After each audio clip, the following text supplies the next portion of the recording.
I can still hear the splash echoing in my ears as I stood there soaking wet on the edge of that backyard pool in our Phoenix suburb. Lily was coughing violently in my arms, her small body shaking with terror, water streaming from her curls. She was only 6. She couldn't swim. One moment she had been smiling, showing off a sparkly trinket my sister Zoe had just handed her.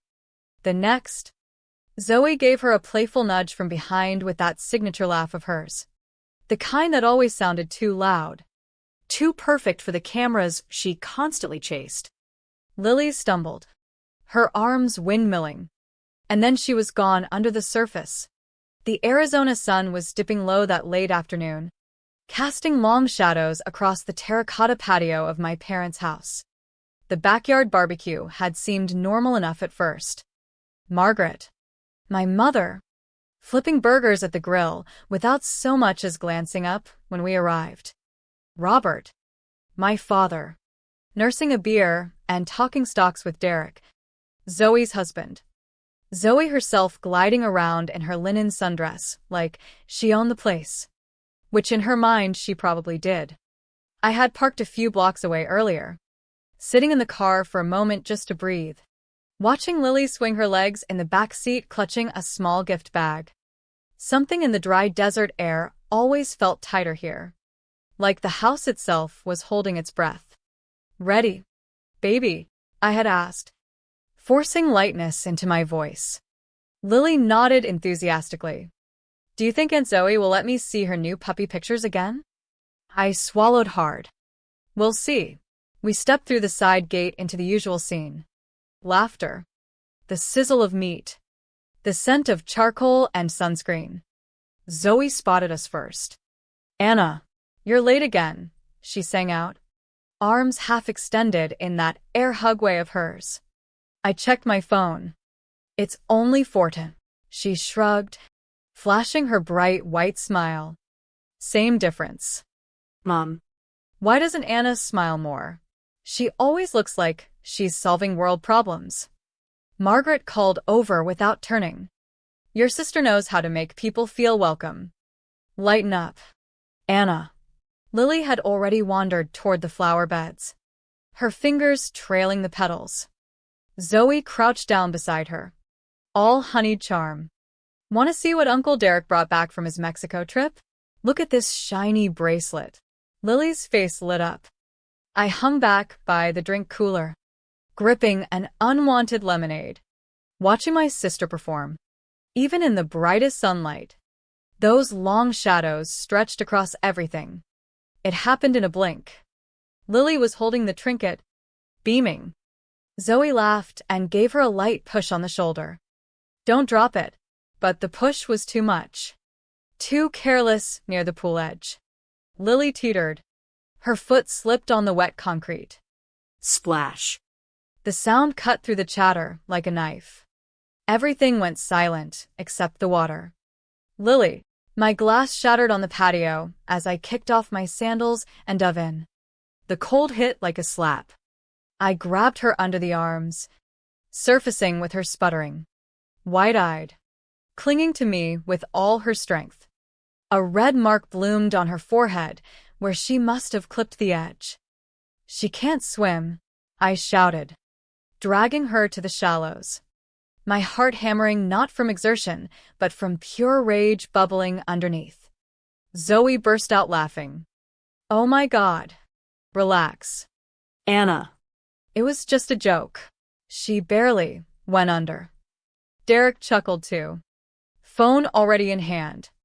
Margaret barely looked up from the grill. "She's being dramatic." Didn't even last that long. Robert crossed his arms. "Let her learn. That's how kids get resilient. Toughen up. No tell. No rush. No apology." Lily trembled against me, fingers digging into my shoulders. I wrapped her tight, shielding her from their stares. Water dripped from my clothes onto the patio as I carried her inside to change. The house smelled of roasted chicken and peach cobbler, comforting aromas in a place where comfort had always been conditional. No one followed. No one asked if she was okay. The dismissal hung heavier than the humidity. We sat on the guest bed while I dried her with whatever I could find. Her breathing steadied eventually, but those big eyes looked up at me. Mommy, did I do something bad? The question lodged in my chest like a stone. What kind of family turns a child's terror into a punchline? What kind of family erases pain under layers of polite conversation and perfect table settings?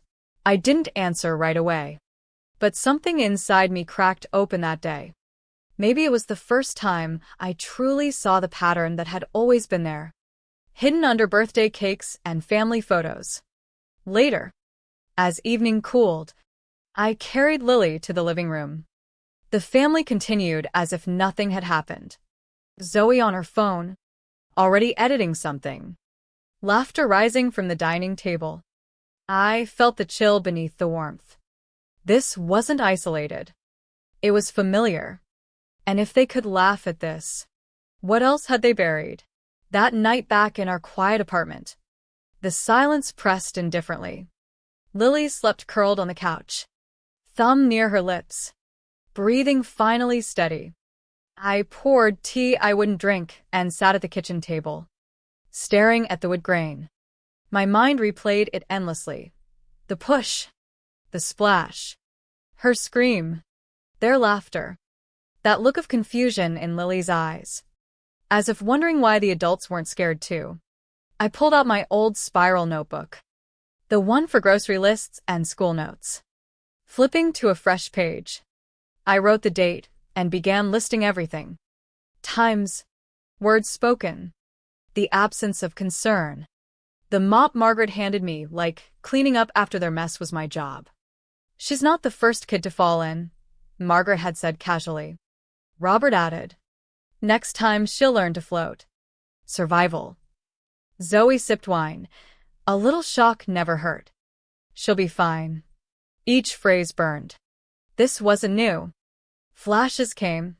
Childhood where Zoe was the star, always praised, while I was told to have thicker skin. The funeral where my tears were, making a scene. The college rejection where you aimed too high. Every time I voiced hurt, I became the problem. American resilience, they called it. But it was really comfort at my expense. They believed only what suited them. Lily stirred. Mommy, was it my fault? No. Baby, never. I smoothed her hair, vowing silently she wouldn't inherit my silence. I wouldn't let cruelty masquerade as lessons. The next weeks brought more visits. One dinner where no seats waited at the main table. Zoe pointed to low stools by the window like last time. I fetched a folding chair from the closet, placed it firmly at the table. We won't be extras in your photos. Forks paused. No one offered space. I noted it all later. Time arrived. Who ate? Who didn't? The night they pretended we didn't exist. Then the tea gathering. Lily proudly presented her handmade card to Margaret. Glitter hearts and stick figures. For you, Grandma. I love you. Margaret smiled thinly, set it aside out of sight. Later, I found it crumpled in the trash. Torn. Glitter smeared among napkins. Not just discarded art, but the love behind it erased. Zoe tried gifting back a plush toy I had bought Lily myself, rewrapped as Margaret's idea. The note inside in my handwriting gave it away. They stole affection, repackaged it. The people who love you don't lie about it, I whispered to Lily. The attic incident sealed it. Sorting Eleanor's keepsakes, I found the blue opal necklace promised to me at 10, now around Zoe's neck. Grandma wanted me to wear it. Timeless. My chest tightened. That was mine. Margaret sighed. You were always too sentimental. Robert dismissed legal details I wouldn't understand. But flipping folders nearby, I saw property deeds with my forged signature. Dates when I wasn't even there. I snapped photos quietly. Fraud wasn't emotion, it was a crime. They reassigned love like promotions. Rewrote history with selective memory. My notebook grew thicker. I contacted a lawyer quietly after Lily's cough persisted. Doctor confirming pool chemical irritation. Possible long-term airway issues. Attached notes. Photos. Timeline. The push wasn't joke. It was endangerment. Their denial. The online video Zoe posted slow-motion pool drama with laughing emojis. Thousands of likes. Entertainment from my daughter's terror. Each entry built the case. Not for war immediately. But record. Memory deserved permanence beyond their fog. Lily asked fewer questions about them. But the fracture showed. I planned. For her to know her worth. I had to show someone would fight. The confrontation dinner was set as clearing the air. Candles flickered. Table gleamed. Zoe in cream jumpsuit performing updates on her latest brand deals. Lily sat quietly beside me. Book in hand. Tension hummed beneath pleasantries. When the lull came before dessert, I stood.